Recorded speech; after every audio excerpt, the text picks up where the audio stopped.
Well, Patty, we have been on a journey since, well, about May of last year. Yes, we And have. this journey is speeding up, I guess, to say the least. I think it's like full steam ahead. I think it's full steam ahead, and we're going to talk about it in this episode of Travels with Delaney. The podcast.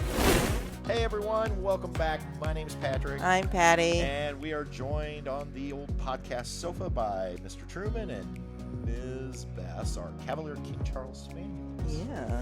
For those of you that can't see them, you can check them out on the video version of this podcast over on YouTube at Travels with Delaney. The podcast. Yeah. Aren't I good at that? You are very good at that. I think this is episode 90, Patty. You have got that part down. I have that down pat. Yeah. I have nailed it. You have nailed it. You have a. I have one line. You have a future in podcasting. I have one word. You have one word. Remember, like. Actually, it's two words. Okay. The podcast. Okay, so it's more than Marty did at the Fall Fest. At the Fall Fest, yeah. So. She had one word. Anyway. Anywho. So, yeah, it's January. It's getting ready to go Arctic blast on us here in a couple days. I've heard it's just going to be nasty. My gosh. So I am just getting over a cold. You had a cold dating back to December 22nd that you thought you were over, and now yours is kicked back in again. Yes. How fun. And I can't think that this weather doesn't play into it. I think it does. It does. So, yeah, went to the doctor, did all the tests, COVID, flu, strep, negative, which I figured. Yeah. And so the only thing she could figure was maybe it's still like a sinus infection. Right. So I'm on antibiotics and Tylenol. Yeah. Isn't that fun? That's quite the concoction. Yeah. So, Patty, before we dive into today's topic, yes, I thought we better do another exciting round of this or that. Okay. All right. Okay. Hopefully phlegm won't encounter, but I'm ready. Okay. I'm thinking. So. All right. If you have to have snow. Yes. Which do you prefer? Light and fluffy Arctic temperatures or wet but warmer outside? Ooh.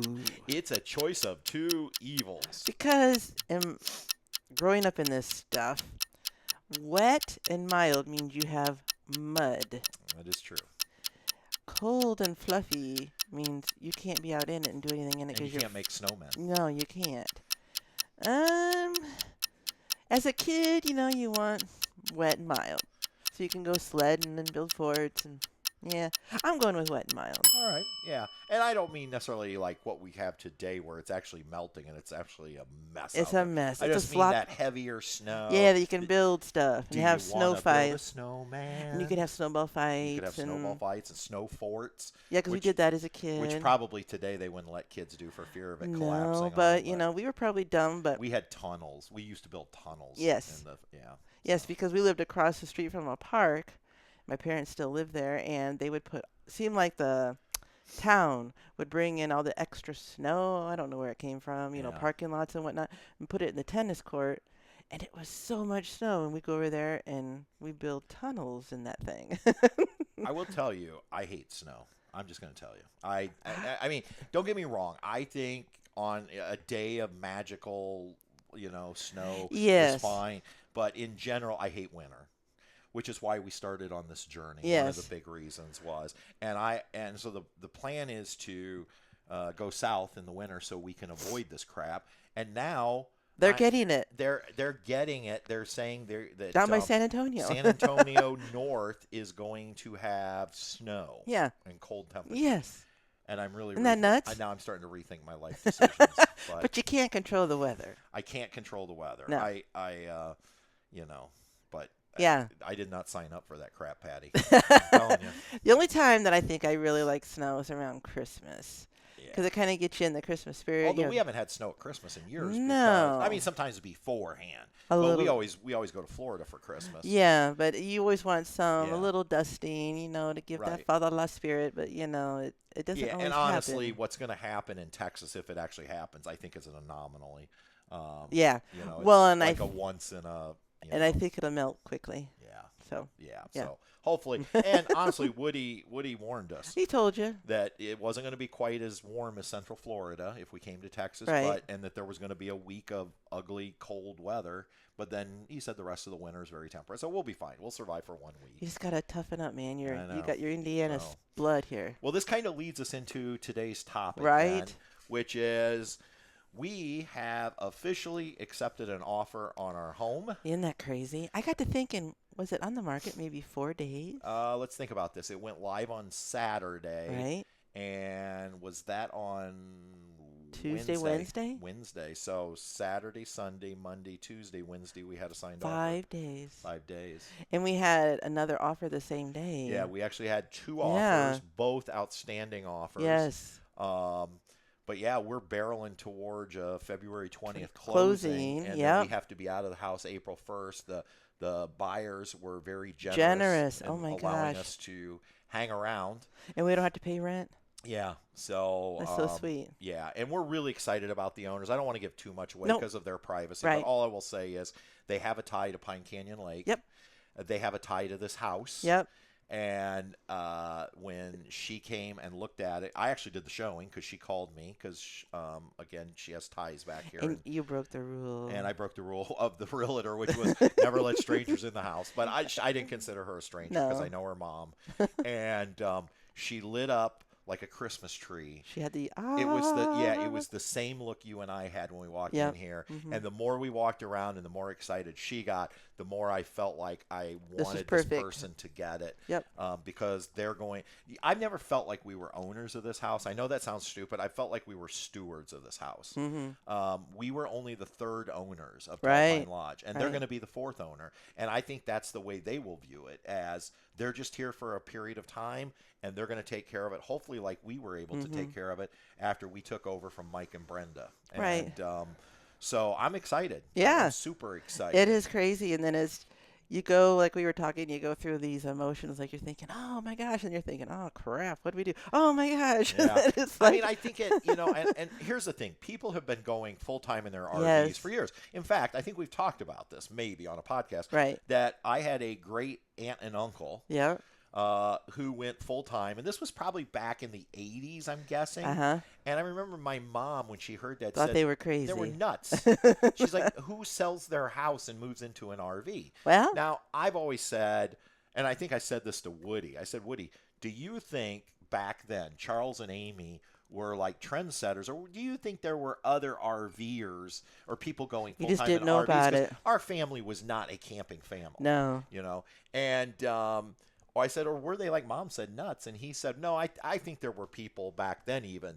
And he said he knew that there were people back then who were living full-time in RVs. But he also said Charles and Amy were nuts. They were nuts, both. Yeah. Great people. I loved Uncle Charles and Aunt Amy. I remember Aunt Amy laughing, giggling during Grandma and Grandpa's funeral. And she said, and she goes, I know people think I'm nuts, but she says, I just can't cry at these things. I chuckle. And that was just, but she didn't mean any disrespect. No. It was just, they were great. If I remember right, Amy was a school teacher. I don't remember what Uncle Chuck did, or Charles. Yeah, I mean, but anyway, so people have been going full time forever. And so, like, here's the thing, though. When everybody goes through an experience, they feel like it's the most dramatic thing for them. Yep. You know what I mean? Like it's the first time anybody's done it. When in essence, okay, it's been done before. We've got friends that have done this. Yeah. Dustin and Leslie from Wayward Wags. Well, you call Bobby. Yeah, Bobby. Yeah, and Bobby and April from Travels Abound and Bob's Mug Coffee. They did it, 4 years ago. Yeah. Went through this. In fact, I volleyed Bobby.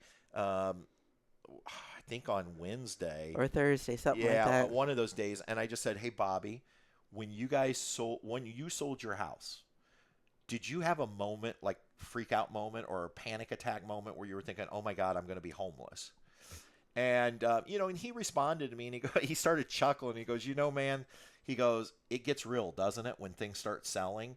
And he said, when we sold the business and we sold the house, and he goes, you even though that's what you want, it's almost like you let the fear start creeping in. Yeah. But he goes, trust me, you are going to be so happy you're doing this. Because he said, we never regretted doing what we did. And but he kind of talked me off the. I wouldn't say I was on a ledge. It was just for a split second. I was like I said, yeah, those moments of roller coaster moments, I call them. Right. Mm-hmm. And so we're going to survive. Bobby and April survived. Dustin and Leslie survived. In fact, Dustin and Leslie are back in a home. Right. Bobby and April are getting ready to buy a home. Right. Or rent. I'm not sure if they're renting or buying. I don't know. But they're in an apartment. They've been in an apartment for the past year. Mm-hmm. They went off the road, and we're going to come off the road per se. But here's the thing I thought that's interesting is I've already had a comment from somebody on YouTube saying, you're not really going to be a full-timer. Quit saying you're going full-time. Oh. Yeah. Ouch. And so, which cracks me up because people are always putting people into categories or boxes. Uh-huh. And I know what this person was talking about. So I do think in the YouTube world, when you hear somebody's going full-time, you think they're always in that rig. Travel. Yep. Yeah, they're gonna travel. Yep. Like they're gonna be. But I can live in it full time and not travel. And so I do think there's different ways of like there's different variance. ways of camping. Yeah. There's weekenders, there's you're always gonna part-timers, have a troll. Yeah. But that is true. We're not going to be traveling 12 months out of the year. That's I'm not doing that. Our full-time journey is, for those of you who maybe are new to the podcast, we are going to be living in our RV full-time, but we will be parked for 7 months at Happy Acres Campground in Angola, Indiana, where I am the current manager for that park. Right. And then in the winter months, that will give us 5 months to go. Where there's no snow, hopefully. Where there's no snow. Now, we may travel. Our first winter, though, our plan is to, probably roll into Texas mid-November. Yep. And then stay in Texas until near the end of March, when we'll have to come back to get ready to open the campground for 26. And but I also now, and I think you are too, thinking we're probably going to be doing some side trips in Texas with our RV. I think so, because I think there's lots of things that we haven't seen, and we know Dennis and Priscilla have lived there, but there's things they're telling us we haven't seen. So we're going to hang out with them and do some little trips. Yeah, like you and I were talking, we want to go to the Gulf. Yep, we do. We want to, whether that's for a week or a weekend or whatever, right. We'll hitch up, and I'm sure Woody and Priscilla will come with us. We've talked, we'd like to go maybe over to the west part of Texas where we've never been. Who knows? Maybe we'll venture as far as New Mexico. Yeah, like Big Bend National Park. We haven't been down there. In the south, yep. So I think, but I just cracked me up, though. You're not real full-timers. I really wanted to respond and say, so what you're saying is we're just trailer trash. But it cracks me up how people put you in these boxes. Oh, always. But our journey is different. And here's the thing, even within the full-time travel community, there's lots of different people doing it lots of different ways. You have some people, I think Dustin and Leslie used to go about a month at a time in a location. So they weren't it wasn't like every week they were hitching up and hauling. They'd find a spot and go for a month or two. If you've ever done the hitching up and hauling and you don't stay in a place that long, it can wear you out. It's exhausting. It can wear you out, and it can get very expensive. Expensive to do because monthly rates are always cheaper than nightly rates. And good example is we're going to probably be moving out of the house mid-March, even though we don't have to be out till April. We're probably going to go ahead and transition into the RV. But Happy Acres we're not going to have water at Happy Acres until probably the first week of April. Right. So we're going to go to the KOA over here. Yes. If it's even though we probably may not need a full month at the KOA, we're just going to pay that fee because it's so much cheaper. It's cheaper than doing nightly rate. Yeah, or weekly even. Right. So if you're an RVer who's traveling every week, unless you're going out west and staying on a lot of BLM land, and Bobby, that was one of the things Bobby and April encountered. In fact, two things they encountered because they were the true travelers. Right. They were on the move constantly. Yes. But the two things was April had to do a lot of planning to even find RV parks for them because they were 41 feet. Right. And so you had to find parks that could suit you. And then the cost, trying to find ones that had weekly rates that were a little bit cheaper.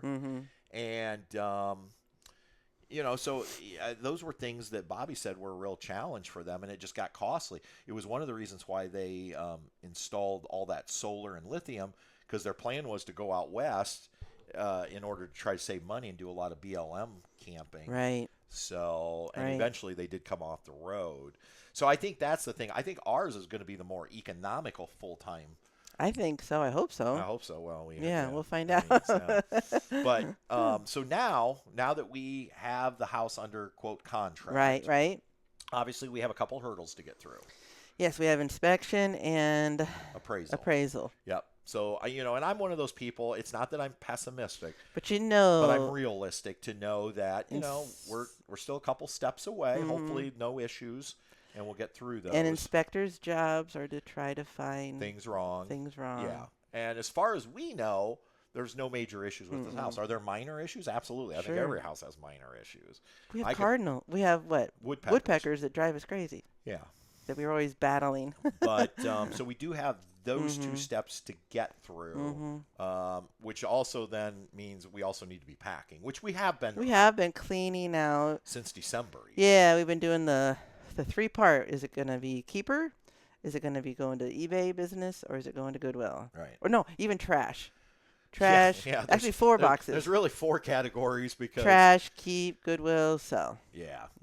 Because sometimes there's just stuff where you're like, even Goodwill doesn't want. Yeah, they don't want that. So, we try not to throw things away, because we'd rather recycle things if possible. But I don't think anybody wants to wear my old underwear that I've. No. Yeah. So. You brought it up. I know, I did bring it up.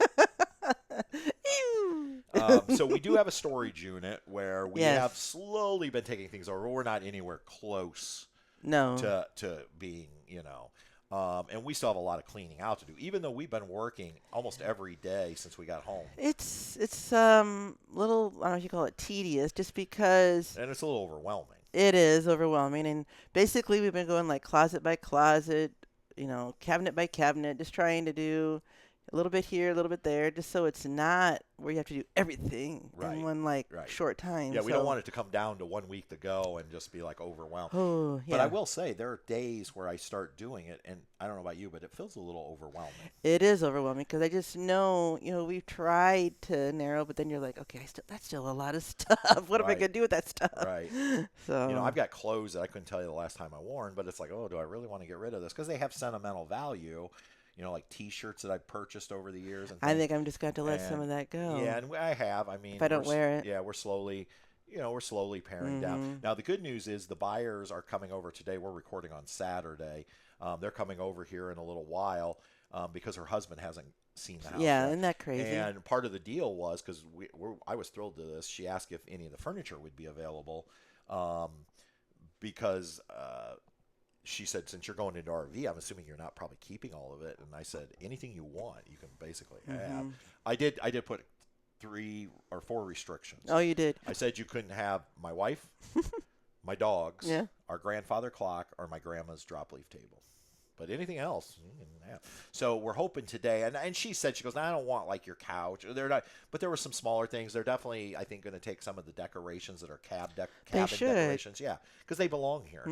And so once I think we find out what they're willing to take, and then my brother-in-law, your brother-in-law, it's both of our brother-in-law, Darren, called the other night, and his girlfriend's daughter, I think, is moving into a house. Yeah, and might need some furniture. Might need some furniture. So he said, hey, perfect. If you're getting rid of anything, they would be willing to, I said, they can just have. So once we get through today and find out what the buyers want. Then we're going to snap some photos and send some stuff and see what Darren wants. Right. And then go from there. And we'll figure out what we want to keep. But for those of you wondering like what our long-term plan is, and understand long-term plans change. Yep. But right now we're thinking 2 years, 2.5 years in the RV. Yep. And then buying a home. And we're thinking tiny home right now. Yep, which would be about 400 square feet is what we're shooting for. But even that's another area where people will be like, well, it's not really a true tiny home because it was 500 square feet. It's still pretty small, dude. But I guess the true definition in most states is $399 or less. Yeah. Because then it qualifies as an RV. It's right. movable. Although the state of Florida has rewritten their rules. Yeah, they're a little different. And they go to $499. And so you can actually have a $499 or less and still qualify as a tiny home. And I think the real advantage for that is, at least this is what I've been told, is if it qualifies as like an RV or RV certified, then it's treated as personal property, like a car or truck. Right. And so from a tax standpoint, that could be huge. versus once you go over that, then it becomes like real estate. Right. And so, so that's kind of what our plan is. So we're not going to need all this furniture because we're currently in 1,400 square feet, 2-bedroom, 2-bath. And some of our furniture, I think, is just too big. And honestly, like a good example is our bedroom furniture we bought when we first got married 30,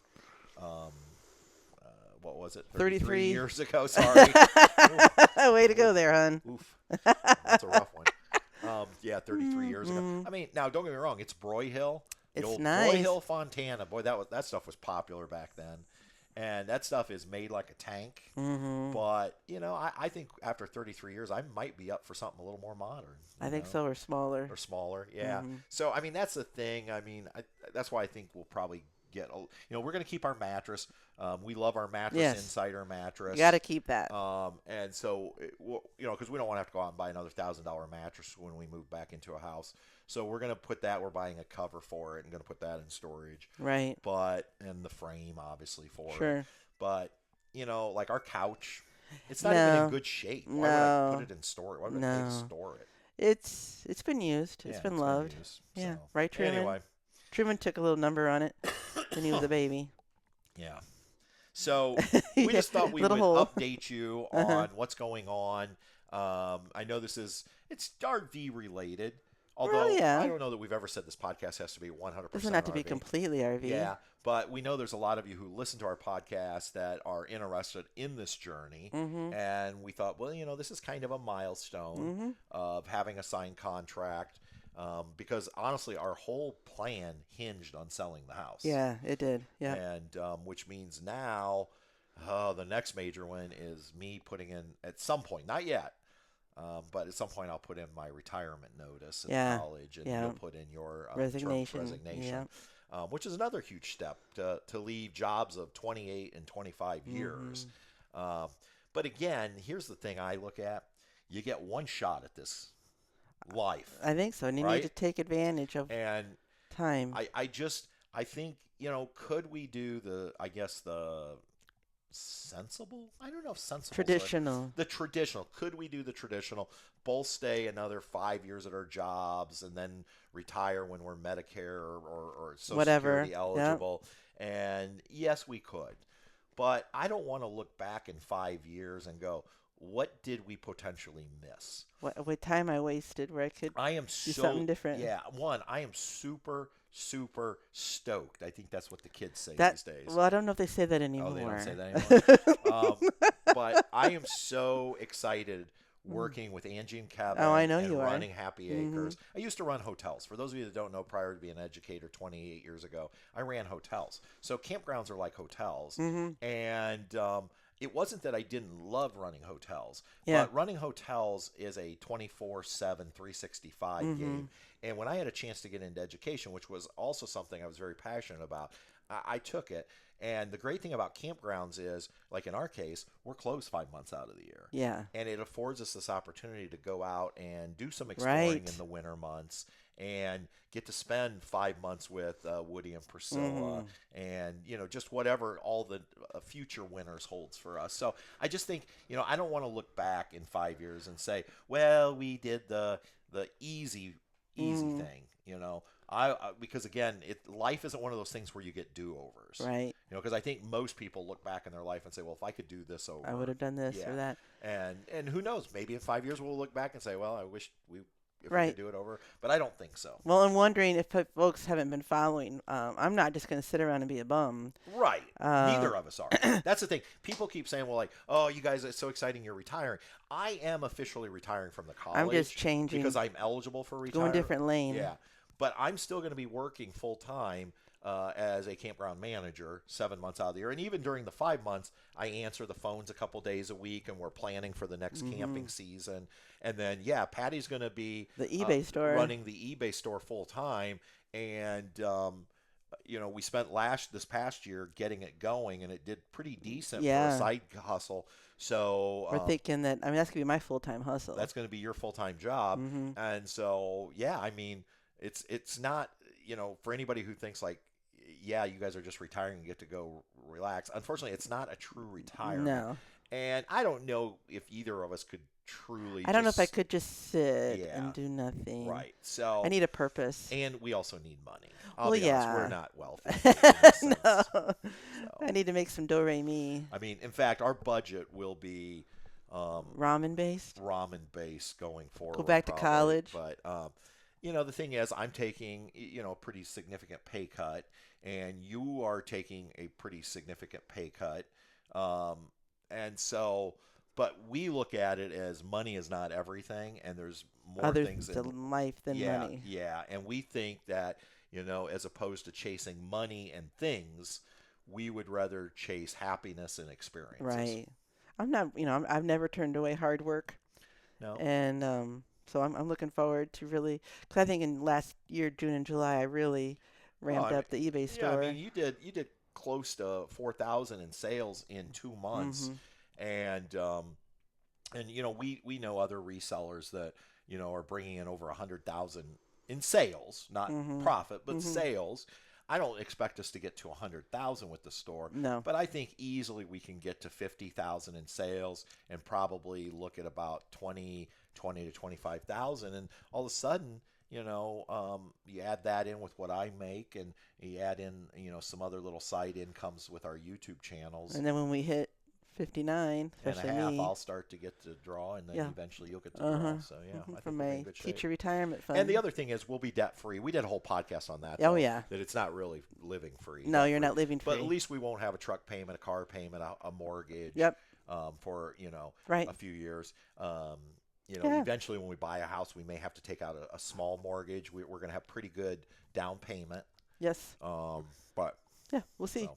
I know it's exciting and scary at the same time. Yep. So maybe that's why we talk about it on this podcast.